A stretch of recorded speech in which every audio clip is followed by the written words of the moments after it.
I Can't Breathe has become a metaphor for the over-policing of black people in America. To understand how we got here, my ancestor, William Grimes, gives us first-hand insight. At a time when African American autobiography was rare, William Grimes rejected the system that denied black literacy by writing and publishing his story. Without permission or support from white people, his book, Life of William Grimes, the Runaway Slave, is a work of literary independence. Published in New York in 1825, it is the first fugitive slave narrative in American history. The United States is a rich, multi-ethnic society with a storied past right here in this country. But the American narrative has never been fully honest or inclusive in the storytelling. Marginalized people in this country have had to fight hard against structural racism for their truth to be heard. Well, such is the case of William Grimes.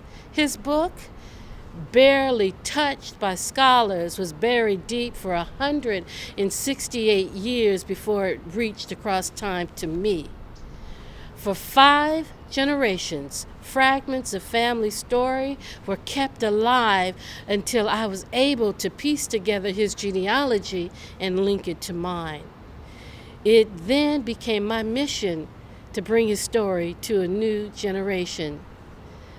So in 2008, after years of research, I co-edited a new edition of the Grimes narrative with Professor William L. Andrews from the University of North Carolina, Chapel Hill. He is an expert on early African American autobiography. William Grimes was born in King George County, Virginia in 1784 on the heels of the American Revolution.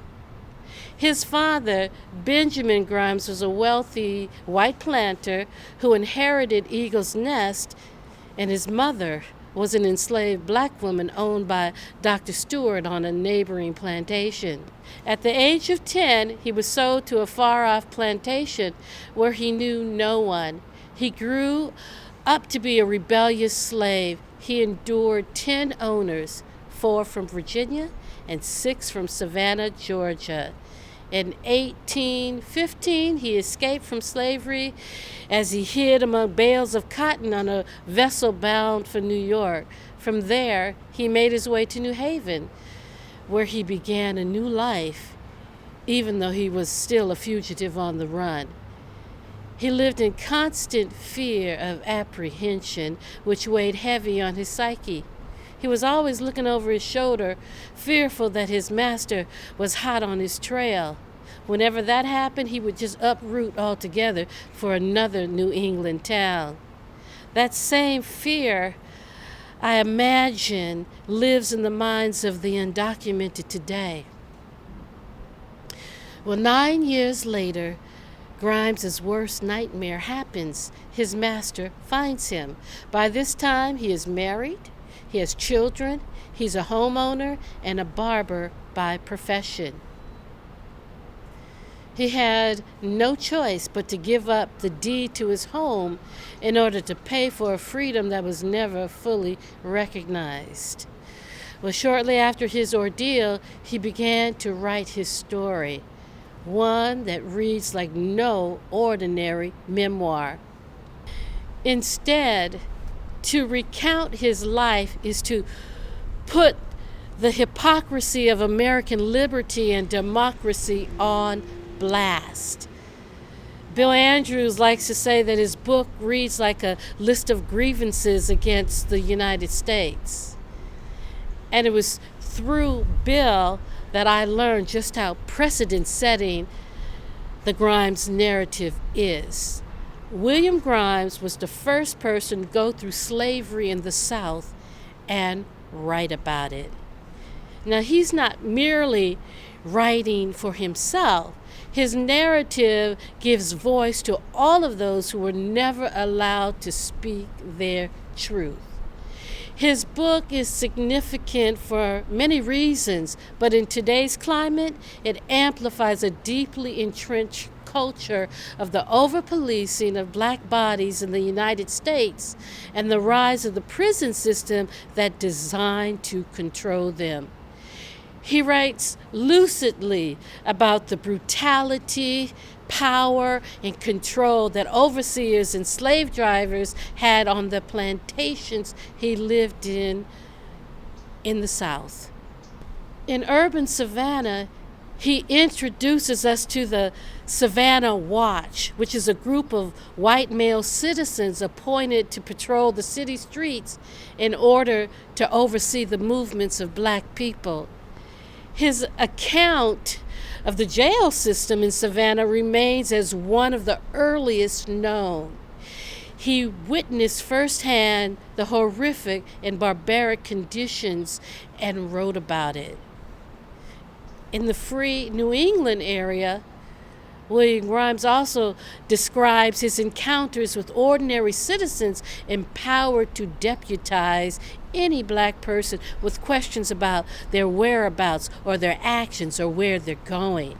Today, of course, with the advent of cell phones, we see this same kind of self-appointed deputation played out almost daily.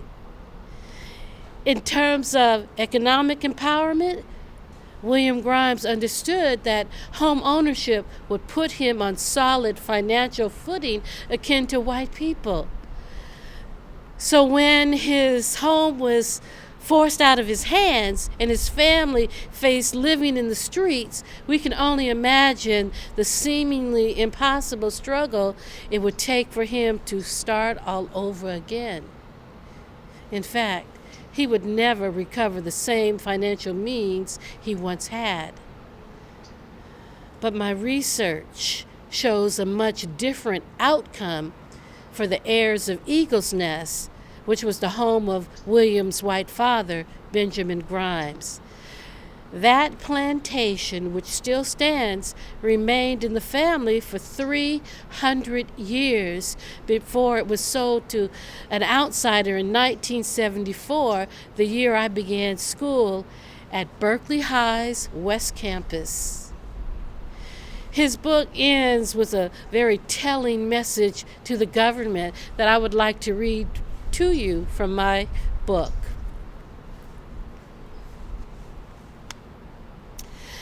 He writes, I hope some will buy my books from charity, but I am no beggar. I am now entirely destitute of property. Where and how I shall live, I don't know. Where and how I shall die, I don't know. But I hope that I might be prepared. If it were not for the stripes on my back, which were made while I was a slave, I would, in my will, leave my skin as a legacy to the government, desiring that it might be taken off and made into parchment, and then bind the Constitution of glorious, happy, and free America. Let the skin of an American slave bind the charter of American liberty. Dr. Martin Luther King Jr. once said, our lives begin to end the day we become silent about things that matter. Well, Black lives matter, and our stories matter too. Thank you.